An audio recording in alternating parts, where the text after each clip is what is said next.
My name is Ethan Hayes.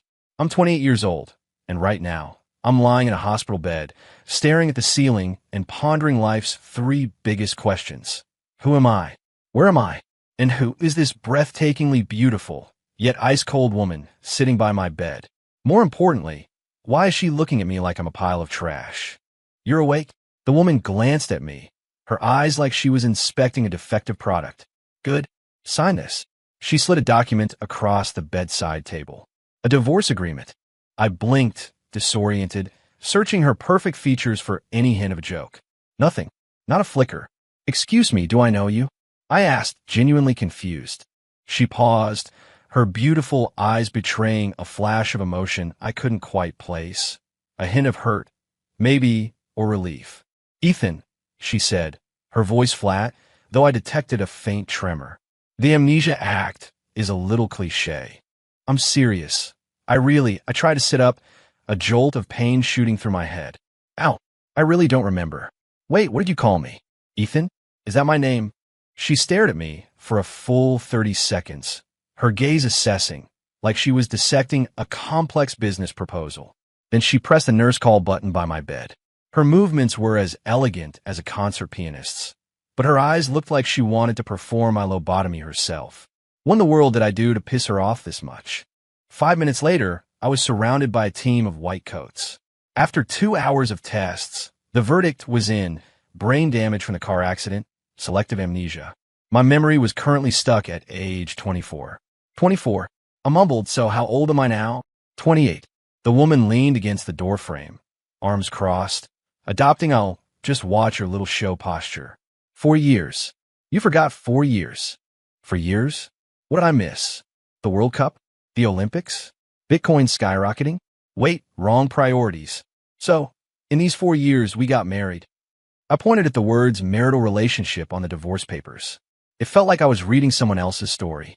To be precise, married 3 years, separated 1, and now on the verge of divorce. Her tone was as bland as if she were discussing the weather. Just sign it, Ethan. I know you're a busy man. No need to waste each other's time. I struggled to process the information. Why are we getting divorced? She quirked a sarcastic smile. Because you're in love with your childhood sweetheart, Vivian Lowell. And I was probably just some dispensable replacement. What? I was shocked. I have a childhood sweetheart, and I'm in love with her? No way. Hold on. If I was head over heels for some childhood sweetheart, why would I have married this woman? Did my brain just stop working at 24? Why impossible? She took a few steps closer, looking down at me, a faint gardenia scent wafting into my nose. Your phone gallery is full of her pictures. Your desk drawer holds her love letters. And every year on her birthday, you disappear for a whole day. Ethan, do you need me to help you remember all that? I opened my mouth, but no words came out, because I genuinely couldn't recall a single thing. Wait, what's your name? I asked. She was silent for a few seconds, as if steeling herself to speak. Sophia Reed, your legal wife. Though not for much longer, obviously. Sophia Reed. I repeated the name in my head, trying to jog a memory. My mind was blank, but a strange pang shot through my chest. Oh hell, this reaction. Could I have actually been in love with her? And what about this childhood sweetheart? Was I really that much of a jerk? Since you have amnesia, Sophia said, neatly collecting the divorce papers. We'll wait until your memory returns to sign. But don't take too long, I'm on a schedule. She turned to leave, and I instinctively called out, Where are you going? Home. She didn't look back. Or rather, to my own apartment. We've been separated for a year, Ethan. Or did Mr. Important forget that too? Need me to remind you. The door clicked shut. I lay there in the hospital bed, staring at the bland ceiling, my mind a jumbled mess. So, not only did I have amnesia, but I was also a jerk about to be divorced. Could this starting point get any worse? Mr. Hayes, your wife is really something, the nurse commented as she came in to change my floor. After your accident, she rushed straight to the hospital and stayed by your side for 2 days and 2 nights without sleep. She just wanted to grab you some soup, said you'd be hungry when you woke up. I was stunned. But she just... What about her? The nurse asked, confused. I shook my head. Nothing. 2 days and 2 nights? So, the icy demeanor was an act? Women are a mystery, that's for sure. Wait a minute. Was she just waiting for my memory to return, so she could kill me herself. 10 minutes later, Sophia returned, carrying an insulated container. Without a word, she placed the soup on the bedside table and turned to leave again. Sophia, I called out, thank you. Her back stiffened slightly, but she didn't turn around. Don't mention it. Just fulfilling a legal obligation. A legal obligation to stay 2 days and nights? That tough act. It was almost cute. Ethan, snap out of it. You're an amnesiac jerk right now. You have no right to find your soon-to-be ex-wife cute. 3 days later, I was discharged. The doctor suggested returning to a familiar environment might help with my memory. So naturally, I went home to the house Sophia and I shared as a married couple. It was a penthouse loft downtown, decorated in a typically minimalist style, dominant black, white, and gray tones, furniture with clean lines, so pristine it looked uninhabited. We always lived here. I asked Mark, my assistant, who was driving. Mark glanced at me in the rearview mirror, his expression unreadable. Yes, Mr. Hayes, you and Ms. Reed lived here after you married, until Ms. Reed moved out a year ago. Why did she move out? Mark hesitated, a rare flicker of discomfort crossing his usually impassive face. That, you should probably ask Ms. Reed about that, sir. I can only say that it was a difficult time for both you and Ms. Reed. Difficult for both of us? Sounds like something major happened. Did I get violent? No, judging by her feistiness, if anyone got violent, it was probably her hitting me. Back at the loft, the first thing I did was hunt for the evidence Sophia mentioned. My phone gallery, sure enough, an album titled Vivian. The password, which I only guessed after 3 tries, was Sophia's birthday. Inside were photos of the same girl, from awkward teenage years to confident adulthood, spanning at least a decade. The desk drawer in the study, same password, Sophia's birthday. Neatly stacked inside was a bundle of love letters, written in elegant handwriting, each signed, Love, Vivian. My computer's email, every February 14th, there was an email sent to Vivian Lowell, the message invariably, happy birthday, thinking of you always. The evidence was overwhelming. I slumped back in the chair, questioning everything. So, I really was in love with this Vivian girl, and I married Sophia as a replacement? What kind of cheesy melodrama was this? How many bad rom-coms had I watched before I turned 24? Just as I was wallowing in self-loathing, the doorbell rang. Standing outside was Sophia, holding a suitcase. The doctor said you still need someone to look after you, she said, her expression blank, though the tips of her ears were faintly red. Since we're not officially divorced yet, I'm moving back for a few days. Don't misunderstand, it's just a legal obligation. I stepped aside to let her in, feeling an inexplicable sense of relief. Her ears were red. She was definitely blushing. Wait, Ethan, you're supposed to have amnesia. Play the part better. So, Vivian Lowell. I began, choosing my words carefully. Where is she now? Sophia's movements paused as she set down her suitcase, and her voice turned cold. Overseas. She left last year. You personally saw her off at the airport. Do you need a flight number 2? So, it's because she went overseas that you decided to divorce? Sophia straightened up, looking directly into my eyes, her gaze as sharp as a surgeon's scalpel. Ethan, amnesia isn't an excuse to play dumb. You love her. That's a fact, and I've accepted it. Now, all I want is my freedom. It's that simple. Her voice was calm as she said this, but I noticed her knuckles were white as she gripped the handle of her suitcase. She was clearly struggling to control her emotions. So, she still cared? What if I said, I asked cautiously, I don't remember loving her. Sophia laughed, a bitter, sarcastic sound. Then wait until you remember. But given your memory, Mr. Hayes, I might need to remind you, last Valentine's Day, you said you were working late. In reality, you were celebrating Vivian's birthday. I called you, and Vivian answered. She said you were in the shower. My heart sank. Shower? Valentine's Day? Damn it. Ethan, you really are a piece of work. I'm sorry. The words tumbled out before I could stop them. Sophia froze, her eyes flickering, but then quickly reverted to cold indifference. Don't be. It's all in the past, anyway. She pulled her suitcase upstairs, and I heard the master bedroom door click shut. Master bedroom? So, she was sleeping in the master, and I was in the guest room? Had we been sleeping in separate rooms before? How flimsy was this marriage? Over the next few days, Sophia and I settled into a strange cohabitation. She slept in the master. I slept in the guest room.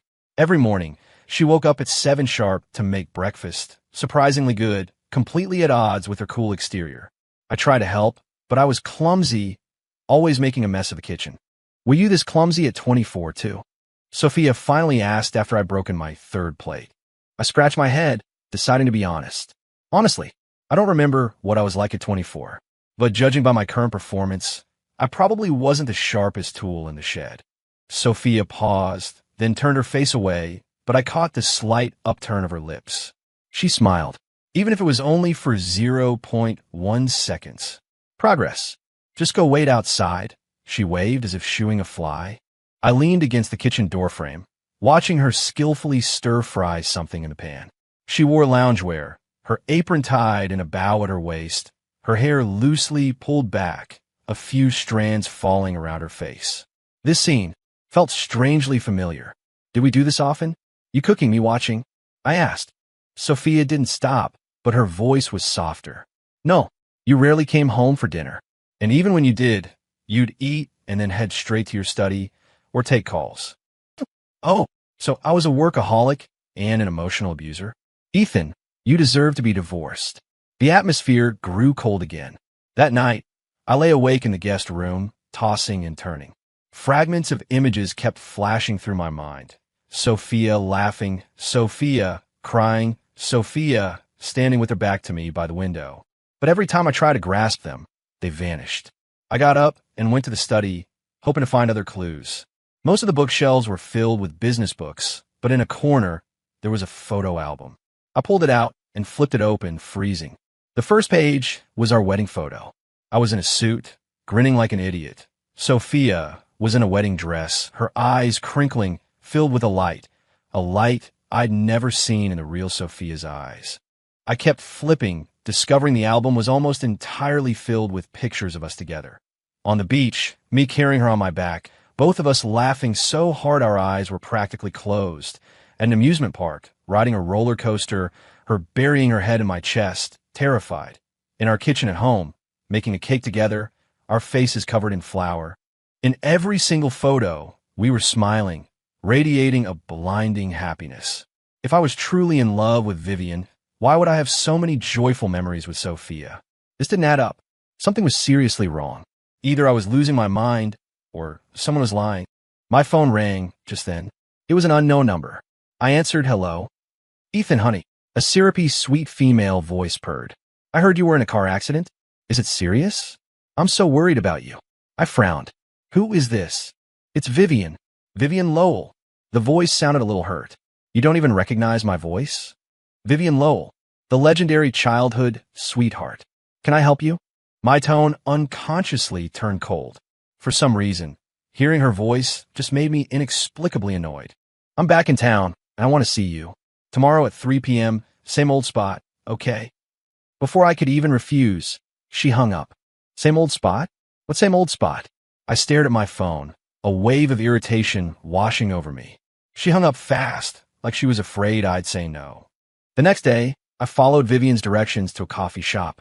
A long-haired girl was sitting by the window, and when she saw me, she waved excitedly.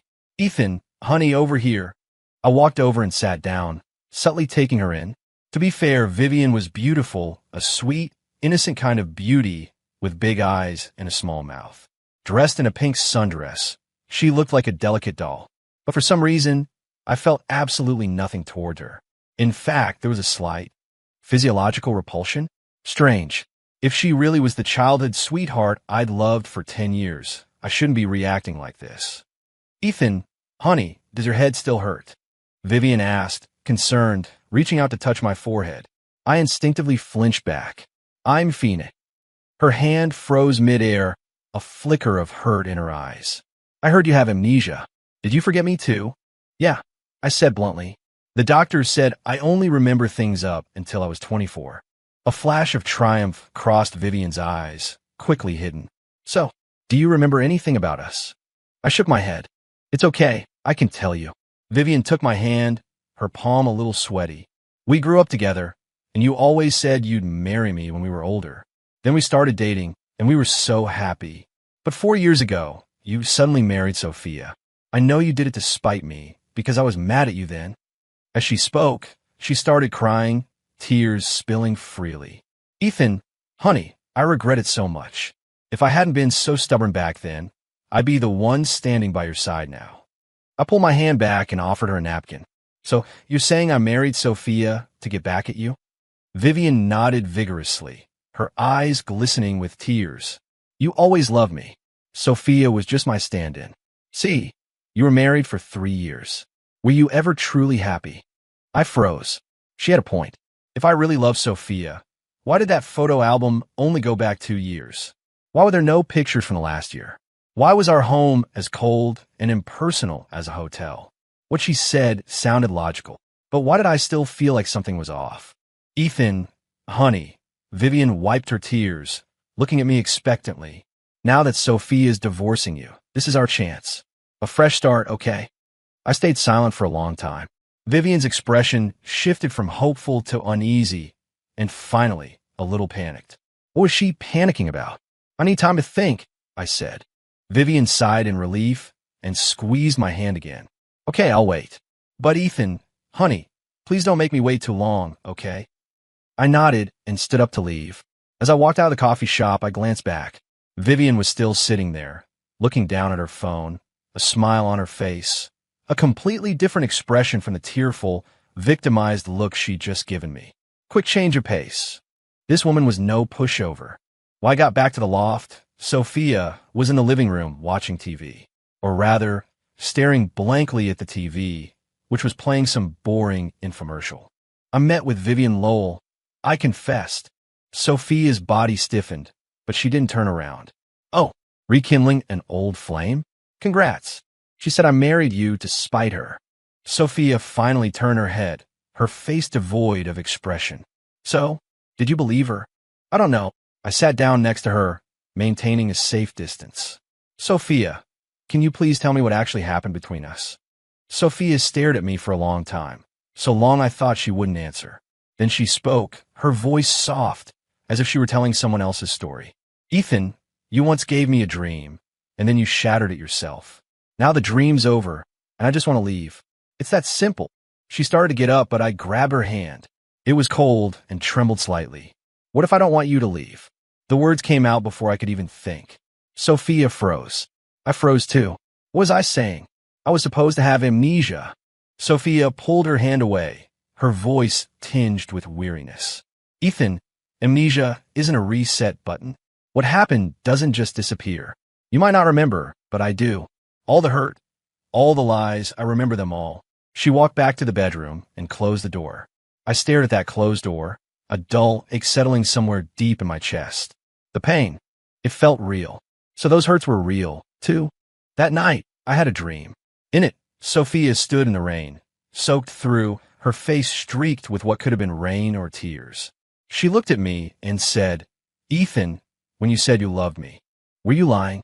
I wanted to say no, but I couldn't make a sound. Then I saw another version of myself walk past her, arm in arm with Vivian, not even sparing Sophia a glance. I woke up. I sat on the bed, my heart pounding, drenched in a cold sweat. The dream had been too real, too vivid to be just a dream. So, I really did that. Over the next few days, I started frantically searching for fragments of my memory. I found an old journal, entries from when I was 25, recorded daily. But then, when I turned 27, it suddenly stopped. The last entry read, "Saw Vivian today. She's the same as always." Sophia asked if I still loved her. I didn't know how to answer. What was I supposed to say? That I just felt guilty? That I only saw her as a sister? Sophia wouldn't believe it. I flipped through earlier entries, noticing a pattern. Every time Vivian Lowell was mentioned, my relationship with Sophia would sour in the following days. But there were also many entries detailing sweet, everyday moments with Sophia. Sophia's afraid of the dark. I bought her a nightlight. She called me childish, but she turns it on every night. Sophia's allergic to mangoes. Accidentally ate a dessert with mango today. Scared the hell out of me, rushing her to the ER. No mangoes in the house, ever again. Sophia loves sunflowers. Planted a row on the balcony. She says sunflowers always face the sun, just like she always faces me. That woman has a way with words. If I only saw her as a replacement, would I have gone to such lengths? The inconsistencies were piling up. One day, I found a locked box in the study. I tried countless passwords, but none worked. Then, on a whim, I typed in Sophia's birthday, and it opened. Sophia's birthday again. Was I just hopelessly in love with her? Inside the box weren't love letters, but a stack of medical reports and pill bottles. I picked up one report, my face slowly turning ashen. It was Sophia's depression diagnosis, dated a year ago. Severity: severe. Recommendation: hospitalization, family support. My hands trembled as I flipped through other documents, psychological counseling records, medication plans, and even a consent form for an abortion. Patient's signature: Sophia Reed. Family member's signature: Ethan Hayes. The date was exactly 1 year ago, the month we started our separation. Reason for surgery: patient's depressive episode, suicidal tendencies, unsuitable for continued pregnancy. I found it hard to breathe, as if someone had choked me. A baby. We had a baby, and then it was gone? Because of me? Who told you to touch that box? Sophia's voice came from the doorway, cold as ice. I looked up to see her standing there, pale, her body trembling slightly. Sophia, what is all this? Give it back. She walked over and snatched the box, holding it close like a precious treasure. Ethan, this is the last time. Once your memory fully returns, we're getting divorced immediately. Let's stop torturing each other. But the baby, there was no baby. Sophia suddenly erupted, tears streaming down her face. There was never a baby.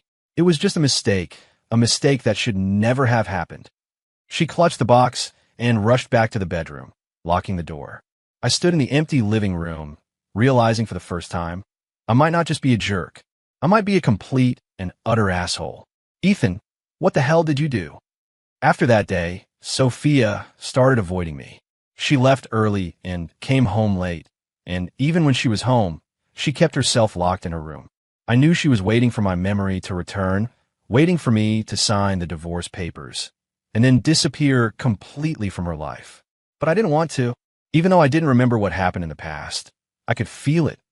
I didn't want to lose Sophia. This feeling wasn't about responsibility or guilt. It was a deeper, ingrained instinct. Even if I was a jerk, I needed to understand how I was a jerk. At least let me know the details of my jerkiness. I started making breakfast for Sophia every day, even though I often made a huge mess in the kitchen. Day 1, the fried eggs became charcoal pucks.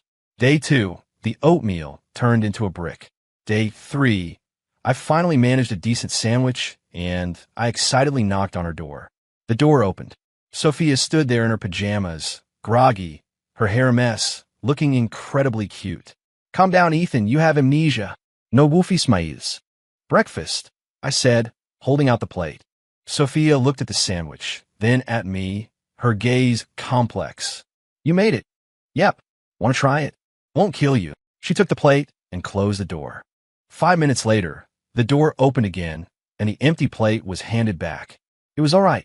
She said all right. She said all right. That basically means she loved it. I started leaving a light on for her when she came home late. The first time, she froze at the doorway, staring at the warm glow of the floor lamp in the living room, silent for a long moment. Why aren't you asleep yet? She asked, her voice a little hoarse. Waiting for you, I said. For safety. She didn't say anything, just quickly headed upstairs. But I saw her wipe her eyes. Was she crying? Why? I even bought a huge bouquet of sunflowers and put them in a vase in the living room. When Sophia came home from work and saw the sunflowers, she froze. She stood there, staring at the flowers for a long time, so long I thought she was going to yell at me for wasting money. Then she said softly, "Sunflowers. They wither. I'll buy more when they do," I said. "As long as you like them, you'll always have them." She turned to look at me, her eyes red-rimmed. "Ethan, what's the point of all this now?"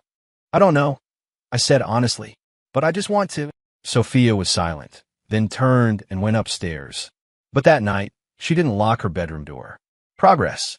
This was major progress. However, the good times didn't last. One day, I went too far, not only making breakfast, but also preparing a packed lunch, and even cleaning the entire loft before she got home from work. When Sophia returned, She finally snapped. Ethan, what exactly are you trying to do? She pushed the lunchbox aside. Playing the devoted husband game? Do you find this entertaining? I'm not playing games, I said seriously. Sophia, I'm trying. Trying what? Trying to get me to give you another chance to hurt me. Sophia stood up, her eyes red-rimmed. Do you know, you're acting exactly like you did when you were pursuing me? Thoughtful, gentle, attentive. And then what? Once I fell for you, you started pulling away, started missing your childhood sweetheart. She took a deep breath, but the tears still fell. Ethan, I won't fall for the same trick twice. I watched her tears, my heart clenching. She looked beautiful when she cried. Wait, wrong focus. What if I said, my voice was husky, this time it's real? Sophia laughed, tears streaming down her face. You said the same thing back then. When you were pursuing me, you said you were serious, that you and Vivian were just a thing of the past. I believed you. And then what? Then I saw those photos, those love letters, those birthday wishes you sent her every single year. She wiped away her tears, her voice calming. Ethan, I'm not stupid. Being fooled once makes me naive, but being fooled twice would make me genuinely foolish. She turned and left, and I stood there, feeling helpless for the first time. So all that evidence was real? But then why did I have all those happy memories with her? It just didn't make sense. That afternoon, Vivian Lowell called again. Ethan, honey, have you made up your mind? I'm waiting for your answer. I looked out at the gloomy sky and suddenly asked, Vivian, why did we break up back then? A few seconds of silence on the other end. Then her voice came back, a little flustered. Because I was too stubborn. I always got mad at you. Specifically, you were busy with work, had no time for me. So, I suspected you were seeing someone else. Did I cheat? Of course not. Vivian quickly denied. You just weren't attentive enough to me back then. So you broke up with me because I wasn't good enough? Then why did I come back and pursue you again later? Vivian stammered. Well, because you still loved me. Even though I broke up with you, you never let me go. If I loved you, why would I marry someone else? This time Vivian was silent for even longer, finally saying with a whimper, Ethan, honey, do you not believe me? Did Sophia say something to you? She's always been jealous of me, always trying to break us up. She didn't say anything, I said calmly. I just want to know the truth. The truth is you still love me, and I still love you. Vivian's voice was full of grievance. Sophia was just an intermission. Now it's time to get back on track. After hanging up, I was even more certain Vivian was lying. If I truly loved her that much, why were there so few entries about her in my journal? Why were there no chat logs on my phone, only photos? Why couldn't I remember anything about what she liked or disliked? I started investigating. I reached out to old friends, subtly asking about me and Vivian.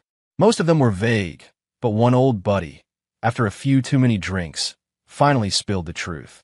Ethan, everyone in our circle knows about you and Vivian, my friend slurred. She chased you hard, but you never committed. Then your dad's company ran into trouble, needed the Lowell family's money, so you got engaged to her. But you broke it off pretty quickly after that. Almost gave your old man a heart attack. My grip tightened on my drink. Broke off the engagement? Why? Because of Sophia, man. My buddy hiccuped. You met Sophia at an art exhibit, and it was like you were hexed. You swore you'd marry her and no one else. Vivian caused a huge scene for a while. Then she just quieted down, and then you and Sophia got married. So, Vivian didn't dump me. I dumped her for Sophia? Then why did I get so entangled with Vivian later? And after I got married, did I still keep in touch with Vivian? I asked. My buddy's eyes darted around. Well, occasionally. Vivian never really gave up. Always found excuses to get close to you. Your wife argued with you about it a few times. But honestly, Ethan, I don't think you ever really felt anything for Vivian, just guilt. Breaking off that engagement really messed her up. The amount of information was overwhelming. I couldn't process it all at once. So the truth was, I got engaged to Vivian for family business. Then I met my true love, Sophia, and broke off the engagement. Vivian, unwilling to give up, kept pursuing me, and I handled it badly, causing Sophia to get hurt. That sounded a lot more plausible. But what about all that evidence? The photos, the love letters, the birthday wishes? How'd that all fit in? When I got home, Sophia wasn't there. On the living room coffee table lay a signed divorce agreement, with a note beside it. Ethan, I'm tired. I've signed it. You should sign it too. Let's let each other go, okay? I stared at the agreement and suddenly felt ridiculous. I'd forgotten our past, forgotten how I'd hurt her, and now, without even a chance to make amends, I was about to lose her completely. No, at least, not until I figured everything out. I tore the agreement to shreds. The sound of tearing paper was surprisingly cathartic. Oh well, it was done. When Sophia came back and saw the shredded paper in the trash can, she froze. I won't sign, I stated flatly. Sophia, I'm not signing anything until I remember everything. You'll sign when you remember, Sophia sneered. You'll be practically begging to sign then. Then we'll wait until I remember, I countered. We stood there, locked in a stalemate, the air crackling with tension. Just then, the doorbell rang. Standing outside was Vivian Lowell, carrying an insulated food container. Ethan, honey, Mark told me you haven't been eating well, so I specially made you some chicken noodle soup. She saw Sophia behind me, and her smile faltered. Ms. Reed is here too. Sophia's face was impassive. This is my home. Where else would I be? Vivian bit her lip, looking like a wounded puppy. Ethan, honey, I didn't know Ms. Reed was here today. Maybe I should come back another time. No need, Sophia said, turning to walk back inside. You two talk. I'll just pack my things and move out. Wait, I said, grabbing Sophia's hand. To Vivian, I added, take the soup back. I don't need it. Vivian's eyes instantly welled up. Ethan, honey, you used to love my chicken noodle soup. That was then, I said calmly. I don't like it now. Is it because of her? Vivian pointed at Sophia. Is she not letting you drink it? Ethan, honey, you weren't like this before. You never let anyone dictate what you do. Vivian, I cut her off. Let's talk. I took Vivian down to a coffee shop downstairs and got straight to the point. I talked to some friends. Their version of events is a little different from yours. Vivian's face changed. What? What do you mean? They said I was the one who broke off our engagement, not you who ended things. Vivian gripped her coffee cup. So what? Didn't you regret it later? Didn't you always pine for me? Did I? Of course you did. Vivian exclaimed, getting agitated. You celebrated my birthday every year. You had my photos on your phone, my love letters in your study. Are all those things fake? If all that was true, I stared into her eyes. Then why would I marry Sophia? Vivian was speechless. Because I was stupid. I thought marrying someone who resembled you would fill the void in my heart. I answered for her. But then I realized I was wrong, didn't I? Vivian's face grew whiter and whiter. So, I continued, piecing it together. Sophia and I were actually very happy after we got married. But you came back. You weren't willing to let go. So you started inserting yourself into our lives. You used my guilt against me, slowly driving a wedge between Sophia and me until our marriage cracked. Is that it? No, Vivian shrieked, drawing several stairs. You love me already. Sophia stole you away. If I truly loved you, no one could have taken me away, I said calmly. Vivian, let it go. Whatever happened in the past, I don't love you now. Maybe I never did. Vivian cried, a heart-wrenching sob. Ethan, you can't do this to me. I've waited for you all these years. I'm sorry, I said, standing up. But this is the last time I'll say it. As I left the coffee shop, I felt a weight lift. Fragments of memories started to surface. Vivian crying, begging me not to get married. Receiving suicidal threats from her the night before my wedding. Her constant calls and texts harassing me after we married. And Sophia. She knew about Vivian from the beginning, but she chose to trust me. Until one day, she found the chat history between Vivian and me on my phone. Even though they were just dismissive replies, to her, it was a betrayal. We started fighting, giving each other the silent treatment, hurting each other. Then, she got pregnant. I thought a baby could save our marriage, but she terminated the pregnancy because she said, I don't want a child to be born into a loveless family. In that moment, I snapped. I called her cruel, cold-blooded. I said the most regrettable words of my life. Sophia, you never loved me, did you? You only loved the position of Mrs. Hayes. She looked at me, her eyes terrifyingly empty. Then she said, Ethan, let's get divorced. Memories flooded back like a dam breaking. I remembered everything. When I was 24, I met Sophia at an art exhibit. She stood in front of a sunflower painting, sunlight streaming through a skylight onto her, making her look like a work of art. It was love at first sight. Back then, I'd just taken over the company from my father. The pressure was immense, and Vivian, as a potential arranged marriage partner, was constantly pushing for an engagement. I refused, causing a huge fight with my family. After meeting Sophia, I was even more certain I didn't want some business arrangement. I wanted to marry the woman I loved.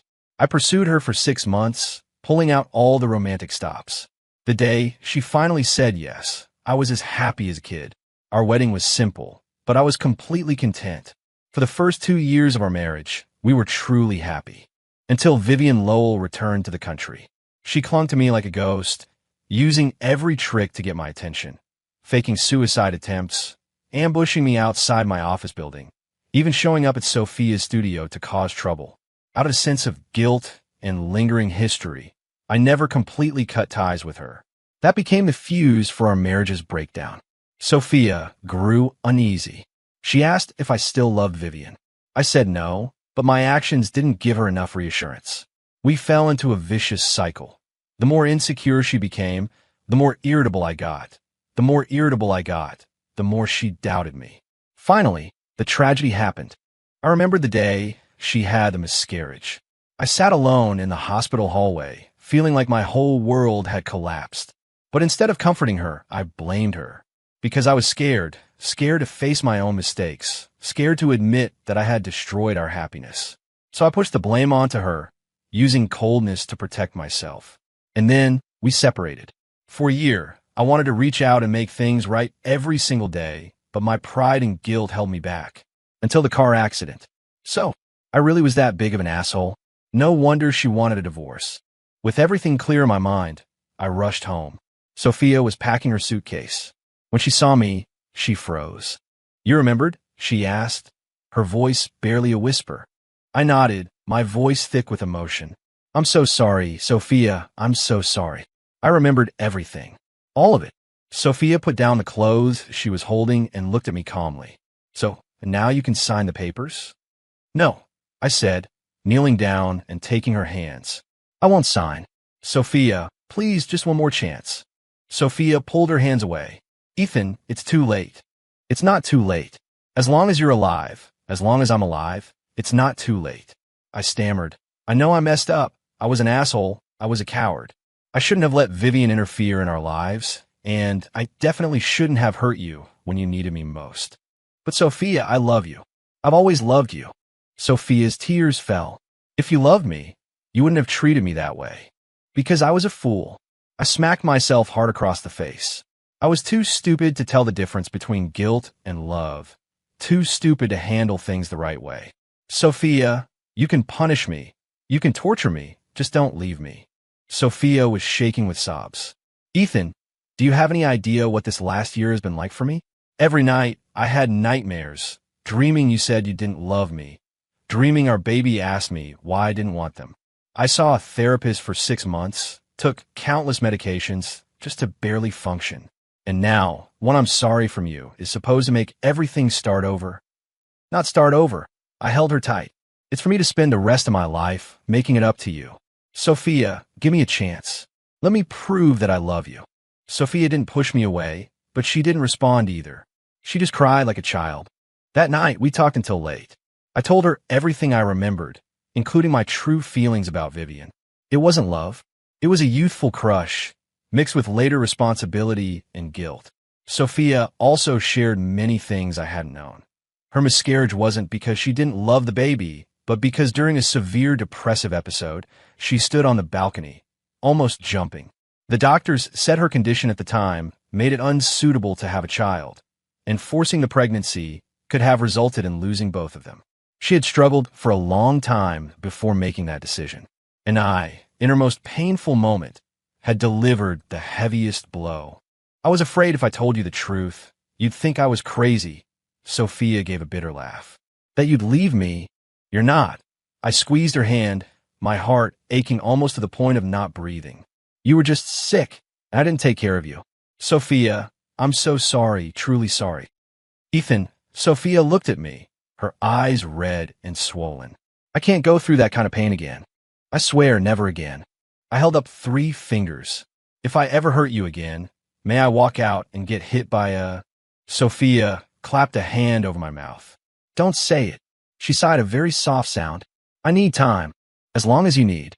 I'll wait. She said she needed time. Not that it was impossible. There was hope. In the days that followed, I started proving myself with actions.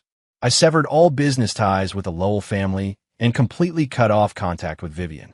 I redecorated the entire loft, matching Sophia's preferred style. Warm tones, lots of plants, plenty of natural light. I went with her to her therapist, learning how to support someone with depression. Most importantly, I learned to communicate. No more hiding, no more avoidance. If there was a problem, we talked about it openly. The process was tough. Sophia's moods were unpredictable, swinging between good and bad. Sometimes she would suddenly break down and cry. Other times she would be ice cold towards me. Once, she threw the sunflowers I'd bought her into the trash. They'll just wither anyway. Why keep them? I didn't say anything. The next day, I bought new ones. She'd throw them out. I'd buy more.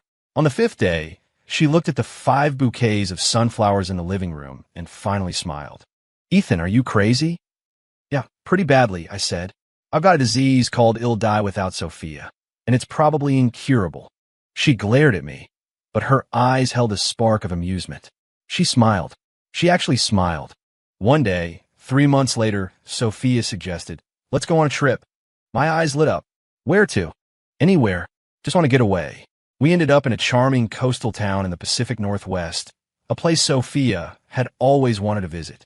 During the day, we wandered through quaint alleys. At night, we sat on the inn's patio, stargazing. On the 3rd evening, Sophia suddenly said, Ethan, I might never be able to completely forget the hurt. My heart sank, but she turned to look at me, her eyes shimmering with starlight. I want to try to trust you again. I froze, then erupted in joy. Really? Sophia nodded, her face flushing slightly. But there are conditions. Name them. I'll agree to anything. First, if Vivian Lowell ever shows up again, you tell me immediately. We face it together. No problem. I promise. Second, we need to go to couples counseling. Learn how to manage our relationship better. Absolutely. I'll make an appointment tomorrow. Third, Sophia paused, her voice even softer. I want a baby. I froze. But your health? My doctor says I've recovered well. We could try for one now. Sophia took my hand. This time, we welcome them together, okay? I pulled her into a tight hug, my voice choked with emotion. Yes, this time, I'll be by your side every step of the way. That night, after we returned from our trip, the atmosphere was delicate. We sat on the living room sofa, the TV playing some boring reality show, but neither of us was watching. Sophia wore her pajamas, her hair still damp, radiating the fresh scent of her shower. I breathed in her fragrance, my mind starting to wander. Calm down, Ethan. You're still on probation. Take it slow. So, Sophia suddenly spoke, her voice a little nervous. Should we? Maybe. She didn't finish the sentence, but I knew exactly what she meant. I squeezed her hand. No rush. When you're completely ready. Sophia looked at me, her expression complicated. Ethan, you've changed. For the better or worse? You've become gentler, she whispered. The old you wouldn't have been so patient. I gave a wry smile. Because the old me was an asshole. Sophia was silent for a moment, then said, Actually, I'm ready. My heart skipped a beat. She continued, But it's not because I've forgiven you. It's because I still love you. Pathetic, right? No, I shook my head. I'm the pathetic one for taking this long to realize. I leaned in to kiss her, softly, as if touching fragile porcelain. Sophia stiffened for a moment, then slowly relaxed, responding to me. The kiss was gentle, restrained, but I could feel her slight tremble. She was nervous. Slow down, Ethan, slow down. When the kiss ended, our foreheads rested against each other, our breathing ragged. My room, I asked. Sophia nodded, her face flushed. I'll pick her up. She gasped, then wrapped her arms around my neck. The master bedroom lights were off, only moonlight streaming through the window. I gently placed her on the bed and leaned over her. In the moonlight, her eyes were bright, like they held a million stars. Are you sure? I asked again. Sophia didn't speak. She reached out and unbuttoned the first button of my shirt. It felt like a signal. I kissed her then, harder, deeper than before. Sophia's response shifted from hesitant to passionate. There had been so much hurt between us, so many misunderstandings, but our bodies still remembered each other. Every touch, every kiss felt as familiar as yesterday. Ethan, Sophia gasped beneath me, her voice fragmented. You said you loved me. Is it true? It's true. I whispered, kissing away her tears. Sophia, I love you. From 24 until now, from amnesia to remembering everything. I've always loved you. She cried, but this time, she was smiling through her tears. That night, we took our time, slow and gentle. Each move was cautious, each thrust filled with affection. Afterward, I carried her to the shower, and she fell asleep in my arms, exhausted. I gazed at her sleeping face, my heart full. This time, I wouldn't screw it up. On the flight back, Sophia fell asleep with her head on my shoulder. I gently kissed her forehead, my heart overflowing with gratitude. Grateful for the chance to start over. Grateful that Sophia was willing to trust me again. There might still be storms ahead, but this time I would hold her hand tightly and never let go. After all, some people once missed are gone forever. And I had almost, through my own stupidity and cowardice, lost the person I loved most in this life. Thankfully, I still had a chance to make amends.